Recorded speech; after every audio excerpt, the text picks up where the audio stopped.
اعوذ باللہ من الشیطان الرجیم بسم اللہ الرحمن الرحیم۔ ناظرین کرام سلام علیکم ورحمۃ اللہ وبرکاتہ۔ آج ایک اہم سوال کا جواب لے کر آپ کی خدمت میں حاضر ہوا ہوں۔ سوال یہ ہے کہ کیا کسی بھی صحیح مقصد اور ہدف تک پہنچنے کے لیے کسی بھی راستے کو اختیار کیا جا سکتا ہے، چاہے راستہ صحیح ہو یا غلط ہو، مشروع ہو یا غیر مشروع ہو، حلال ہو یا حرام ہو؟ اس کے بارے میں اسلام کا نظریہ کیا ہے؟ کیونکہ بعض لوگوں کا کہنا یہ ہے کہ صرف مقصد کا صحیح ہونا، ہدف کا صحیح ہونا راستے کو صحیح بنا دیتا ہے۔ بہت ہی اہم سوال ہے، اس پر غور کرنے کی بات ہے۔ کیا اسلام اس بات کی اجازت دیتا ہے کہ کسی بھی صحیح مقصد تک پہنچنے کے لیے کسی غلط راستے کو اختیار کیا جائے؟ مثال کے ذریعے اس سوال کو اور واضح کرتا چلوں۔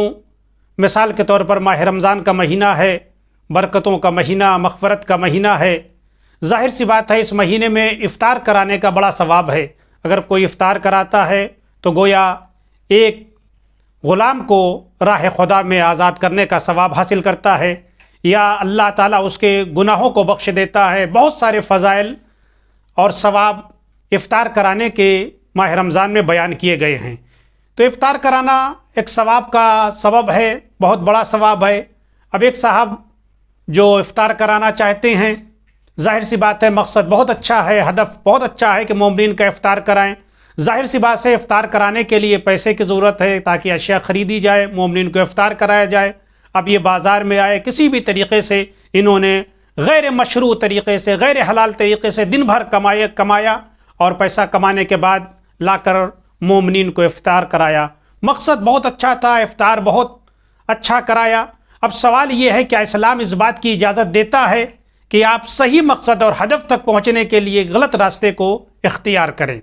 ظاہر سی بات ہے مقصد بہت اچھا تھا، لوگوں کو افطار کرانا بہت ثواب کا حامل ہے، لیکن کیا اسلام نے اس بات کی اجازت دی ہے کہ آپ کسی بھی صحیح مقصد اور ہدف تک پہنچنے کے لیے کسی غلط راستے کو اختیار کریں؟ ظاہر سی بات ہے تعلیمات اسلام اور سیرت پیغمبر ائمہ معصومین کی سیرت سے یہ درس ملتا ہے کہ قطعاً اسلام اس بات کی اجازت نہیں دیتا کہ آپ صحیح مقصد تک پہنچنے کے لیے غلط راستے کو اختیار کریں۔ دین اسلام کہتا یہ ہے کہ جس طریقے سے آپ کا مقصد اور ہدف صحیح ہو، اسلام کہتا ہے اسی طریقے سے اس ہدف اور مقصد تک پہنچنے کا راستہ بھی صحیح ہونا چاہیے۔ دوسرے مذہب میں ممکن ہے ایسا ہو، وہ کہتے ہیں کہ اگر مقصد صحیح ہے تو راستہ کوئی سا بھی ہو آپ اختیار کر سکتے ہیں، مگر اسلام نے اس بات کی اجازت نہیں دی۔ اسلام کہتا ہے کہ راستہ بھی آپ کا صحیح ہو، صالح ہو، حلال راستہ ہو، اور آپ کا مقصد بھی صحیح اور پاک و پاکیزہ ہونا چاہیے۔ آپ تمام انبیاء و اولیاء الہی کی، ائمہ معصومین کی سیرت اٹھا کر دیکھ لیجئے، آپ کو کہیں بھی نہیں ملے گا کہ انہوں نے حق تک پہنچنے کے لیے کبھی بھی کسی باطل راستے کو اختیار کیا ہو۔ ان کی سیرت میں یہی ملے گا کہ راستہ بھی صحیح تھا اور مقصد بھی صحیح تھا۔ آپ سیرت پیغمبر اٹھا کر دیکھ لیجئے کہ قبیلہ ثقیف بہت بڑا قبیلہ پیغمبر کے ہاتھ پر مسلمان ہونے کے لیے آیا، لیکن اس نے شرط لگائی کہ پیغمبر سے شرط لگائی کہ آپ ہمیں اجازت دیں کہ ہم 1 سال تک اپنے خداؤں کی اور عبادت کرنا چاہتے ہیں، اور نماز میں آپ ہمارے لیے تخفیف کیجئے یا نماز کو ہمارے لیے معاف کرائیے۔ اتنا بڑا قبیلہ مسلمان ہونے کے لیے تیار ہے۔ ظاہر سی بات ہے پیغمبر نے جب ان شرطوں کو سنا تو پیغمبر نے کہا یہ شرط قابل قبول نہیں ہے، یہ شرط قابل قبول نہیں ہے۔ پیغمبر سے 1 سال کی کیا 1 دن کی اگر اپنے خداؤں کی عبادت کی اجازت مانگتے تو پیغمبر نہ دیتے، وہ پورا قبیلہ واپس چلا گیا، مگر پیغمبر نے اس شرط کو قبول نہیں کیا۔ کتنا اچھا مقصد تھا کہ وہ مسلمان ہونا چاہتا تھا، لیکن راستہ جو تھا وہ غیر مشروع تھا۔ پیغمبر نے قطعاً اس بات کی اجازت نہیں دی۔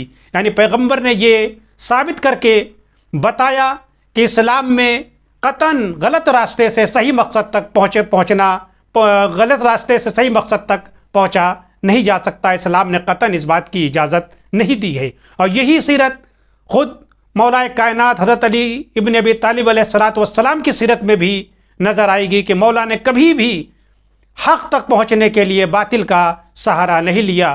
مولا نے بھی یہی درس دیا کہ تمہارا مقصد بھی صحیح ہونا چاہیے، ہدف بھی صحیح ہونا چاہیے، اور اس ہدف تک پہنچنے کے لیے تمہارا راستہ بھی صحیح ہونا چاہیے۔ خلاصہ یہ ہوا کہ دین اسلام کی تعلیمات سے، سیرت ائمہ معصومین کی روشنی میں اس بات کا پتہ چلتا ہے کہ قطعاً اسلام نے اس بات کی اجازت نہیں دی کہ آپ صحیح مقصد تک، صحیح ہدف تک پہنچنے کے لیے غلط راستے کو اختیار کریں۔ اسلام کہتا ہے جس طریقے سے آپ کا مقصد پاک ہے، مقدس ہے، ہدف صحیح ہے، اسی طریقے سے اس ہدف تک پہنچنے کے لیے آپ کا راستہ بھی صحیح اور پاک و پاکیزہ ہونا چاہیے۔ والسلام علیکم ورحمۃ اللہ وبرکاتہ۔